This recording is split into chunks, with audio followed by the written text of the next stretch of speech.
Hey, what is up everyone? Welcome back to our YouTube channel. So for today's video, we're going to talk about what happens if you can pay back Shopify capital. So here's a clear breakdown of what happens if you can't repay your Shopify capital advance or loan and what you can do about it. First is Shopify automatically deducts an agreed upon percentage of your daily sales until the total repayment amount, principal plus fee, is covered. Defaulting on this doesn't stop the deductions. For term loans, you must meet certain milestones, typically 30% of the total owed within 6 months, 60% within 12 months, and full repayment within 18 months. Missing this can trigger default, leading to penalties or actions specified in your agreement. Next are the gradual escalation of consequences.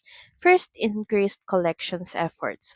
Shopify may increase the repayment percentage taken from your sales to recoup the debt. Next are manual payments required. If sales falls short, they may require additional manual payments to meet minimum milestones.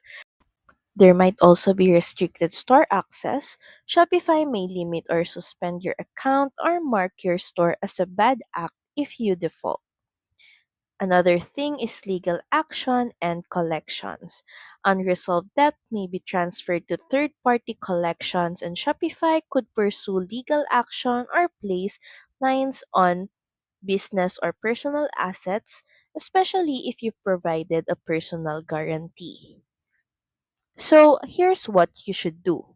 First is contact Shopify immediately. Let them know about your situation. Shopify's recovery team often offers revised plans or extensions. And another thing is negotiate new terms. They may offer a lower repayment percentage, extended timeline, or scheduled manual payment. Also, monitor repayment milestones, track your progress, and ensure you're hitting the 6 and 12-month thresholds. If not, proactively make manual payments. And lastly, is avoid escalation. Don't ignore Shopify's communications. If you go silent, it makes consequences much worse.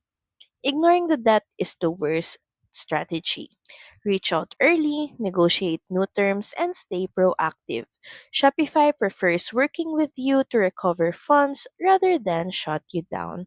So that's pretty much it. Thank you very much for watching this video. I hope that you find this video helpful. And if you do, please don't forget to like, share, and subscribe to the channel. Now we'll see you again on the next one. Bye!